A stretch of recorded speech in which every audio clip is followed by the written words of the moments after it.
I said, "Oh my God!" I said, "My nuts dropped." I said, "Okay, that's how important it is." I'm so serious. Because I'm mean when I don't eat, so she had to make sure she feed me. Are you hungry now? Because you seem a little mad now. Don't worry about it. What about you, DC? What'd you have? You don't want to ask me. Oh, sure. She's one of us. Too. Escargot. I don't know. I don't think so. She's one of us. First of all, let me ask you a question, Sean. Did you have allowance when you were in school? Yeah, I was allowed to breathe. Yeah, my mother. Let me tell you, man. My mother is really. If you know anybody, if you know people from Chicago, if y'all Northerners, cold, loving, caring, people, right? But you will never know. I mean, my mom was my mom and father. My mom was real strict, so I grew up, my mom worked 2 jobs most of my life, but then she worked the one job she had, it was like in the morning she would sleep. And that's what she signed a little paper for in the beginning of the school. You had to get free lunch. So I got free lunch, so you get up in the morning. Get there. My mom taught me how to cook. So if I wanted to eat, you can go in there and cook. So I still have this bad habit. I got up in just enough time to wash my butt, brush my teeth, put my clothes on, go to school, catch breakfast. Yeah, that's why I didn't cook things at home or eat in the morning like that. Or my mom, yeah. And so, but I prepared myself the night before. So the night before, I would lay my clothes out. I was ready. I was killing them. I was like, I'm stepping in this today. I used to do that until those clothes wore out, and then you realize you got to now switch up and alternate between two, the wardrobe. Yeah. But that first month of school though, you like, I'm in there, and then you like, damn, I gotta put on Nike. I know you're not. I know that's foreign to you, Lo. Because you travel talk with Lo. I'm just saying, you right there. Yeah, because you bougie. You keep saying I'm from Bergen County. I am. I don't do this stuff. But we don't know this. People who wore the same clothes. Yeah, I mean, but it was like Lacoste or something like that. We just had eyes, but staying on task. No, seriously, but yeah, that was interesting, but it taught me to be very independent at a young age. Mm-hmm. So when I was 14, I had my first job. Because my mom was, and I have to, I'm speaking on this because people think I'm a stereotypical only child, but I'm not. My mom always instilled for me, you want something, you earn it. You want something, you work hard for it. So this is the difference. This is what school kids don't have nowadays is this. 14, I graduated. 13, when I graduated, whatever, 8th grade, whatever it was, they had a summer job program. And you transition into high school, so you reach your age of 14, 15, whatever it is. Then you get into, after school work programs, whatever, work study, something like that. And so this is what the kids don't have nowadays. So when I wanted those, but I'm going to tell you why. When I wanted those pair of Jordans growing up, $125, $135, I had to work for them. Now how kids don't do nowadays. Oh, do your chores around the house and fold your clothes on, and I'll take you to the mall Saturday and buy you those shoes. No, boy, get your ass to work, and don't let your grades slip.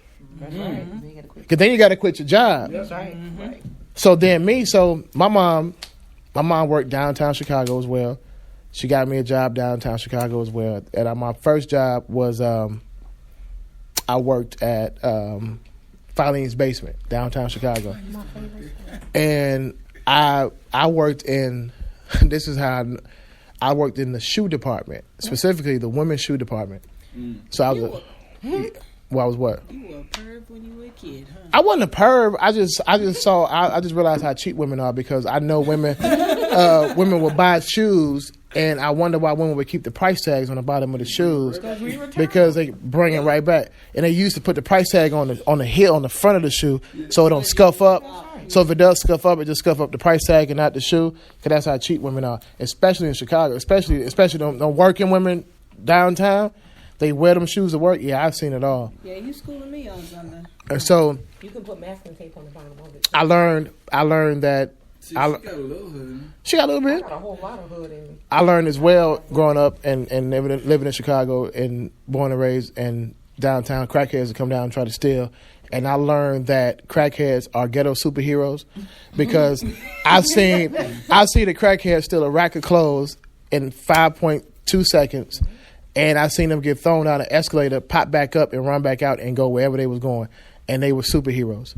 So, but you learn a lot. But this is what the kids lack of, and this ties into education. As we know now, the educational programs are in school because they've already taken out music and arts out of schools. They've already taken out prayer out of school. I never had prayer. Well, because you went to school with people that were, you went to a bougie school and you went to people that were on witness protection programs. You went to school in Jersey. So, I used to pray in school. I remember that. Catholics couldn't be Muslims and, under the witness protection programs. Don't worry about it. But we tie into, I'm just saying, I want to touch on something. I want to touch on the allowance thing. Because I wanted to say it then. But I remember when I was a kid going to junior high school, my allowance was the money I made. Like you said, you had to work for it. I became an entrepreneur early. When I was, I think, down here, I was maybe 12 years old. Mm-hmm. And I used to go out and take out people's garbage. I started my own business. Me and a friend of mine go around my complex, next complex, and charge people $1, $2 for garbage. And at the end of the night, I had $100, $200 in my pocket, and I'm 12 years old. I don't know what to do with it, so I just go to the store. I got all this money. I'm young, so that trained me. So when I got to junior high school back in New York, I was selling art. I used to draw, sell people my art in class. I ain't got no lunch money. I got it now. I got lunch money. I got movie money. Let's go get some of them comic cards I like. I used to do that. Mm-hmm. So, and how it kind of ties into what you're saying with the education thing, how they're not teaching the kids the right things.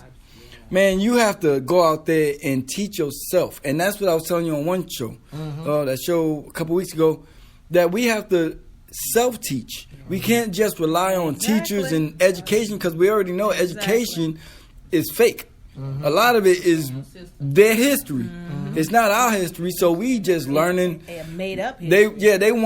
We learning what they want us to learn, so we can pass their test. So let me. I don't want to, and I'm gonna get into that because I know she got to go. But but you actually asked a question I wanted to answer. Please. You were saying about why the kids don't have, transition programs and jobs to go to and all that stuff. But, I think school and education is a big topic, but all the issues that are going on in school is because of everything else. And so our young people don't have jobs because our seniors are staying in their jobs longer. Our adults are staying in their jobs longer. And while we're looking at who's at Publix and Kroger, those would have been our high school students, but they're not. It's their parents. So then our students don't have a place to get jobs because their parents are sitting there trying to get the jobs. And the jobs that you would think their parents and the older generations are suited for, they have the technical skills and the things that our older generation don't really have that well. So to be honest, I'm going to tell y'all, our young people are gold right now. And we have to treat them like that. Because they're going to take us over this hump, this gap, and this divide that's between our communities. Our young people are going to do it. But we have to put them in a position to do so. So when we're talking about, why don't we have transitional programs? Well, why aren't there kids in here that running the camera? Why aren't there kids in here hosting a show? Why don't we? And so we have to teach them these skills so that they feel valuable and they know that my own skills, what I know how to do, I can monetize and make a living. I can go get them Jordans and I don't have to take them off your feet because I know how to operate a camera and some lights. Well, so I'm going to drop the mic on that because I would love to come back and because I have so many other opportunities and programs, but I'm going to tell y'all, all the issues with education have to do with everything other than education. And until we deal with those other things, we're going to constantly play in a game on how to catch up and get our kids caught up when we have to value the fact that they have what we need to get over this hump. They do, but we have to embrace them and cultivate their skills so that they have places to go. They have people that can motivate them, and they know that what they can do best is going to make a sustainable income. And you're right. And the one I was pointing to, for those who listen to the show, we're Facebook Live as well. For those who follow King Quill, he's on his Facebook Live, and the people want to know they want to know your name and your program again, because we said it earlier. But awesome. So my name's Patrice, and I'm the Community Relations Director for Saucy, Saving Our Sons and Sisters International. Our website is I Am Saucy, which is IAMSOSSI.org. Yes.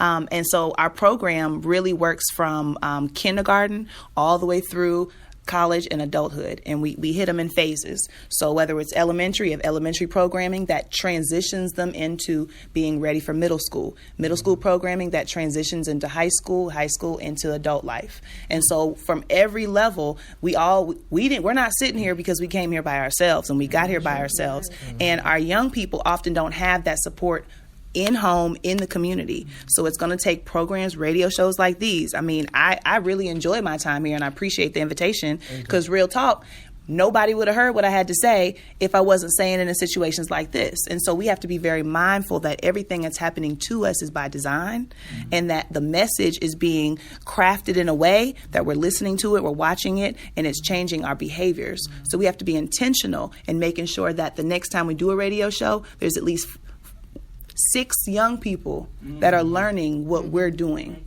And then those people will bring more people. And then you have internship opportunities. So you got to show that you can do it. And guess what? There's a paid position for this. And then there's 6 other organizations in a 1-block radius that need a camera person for their next event. And we get it going. So I would love to help to cultivate that, because until we do stuff like that, we're not gonna make it. And there's one other one I got to shout out. We're working on an app called Bizzie Teen, BIZZIETEEN. And what it is an app where if you have something you need here, you got something at your house, you need something at your business, you can post the job that you need, and teens can actually put up their experience. And we're asking that none of the jobs are below $15, which is a whole nother show.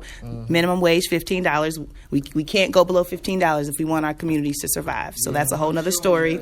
So all the jobs on there start at $15 and up. It can be from graphic design. It could be a logo, a website. It could be moving furniture. It could be tearing down, a demolition. I mean, there's no limit to what the jobs are. We just try to make sure that we show that our young people can get monetized and get jobs. So I don't want to cut you off, but this is it's funny that you said it. Let me tell you, I joke a lot all the time, and in light of sometimes you got to laugh in order so you don't cry.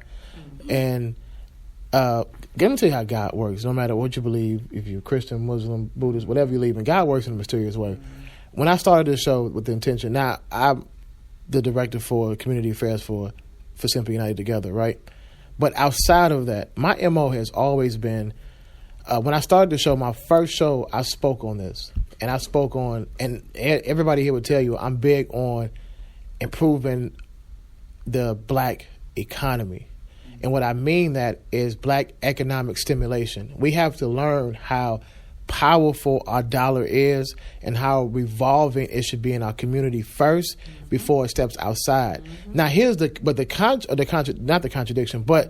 contrary, it's not just about supporting small black businesses, right?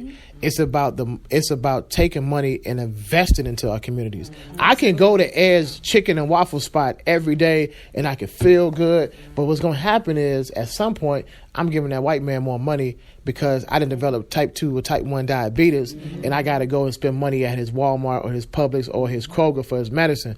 And instead, I can go see Sister Girl, Laima, who has the health and wellness spot. Natural medicine. And then she can give me, and so then she can say, hey, Ed, it's cool that you support Ed, but come here and get this colonic, right, or colon cleanser, or come get this detox, come get this and let me help you out. See, that's stimulating then, so therefore, the $40 or $100 you spend there, see, it's revolving. So we have to understand that we have to, and this is so, I've been big on this for a while, to go hand to hand. I'm the opposite. I said I didn't want to, I'm all about uplifting the community, but my focus was not the youth. My focus was on the heads of households.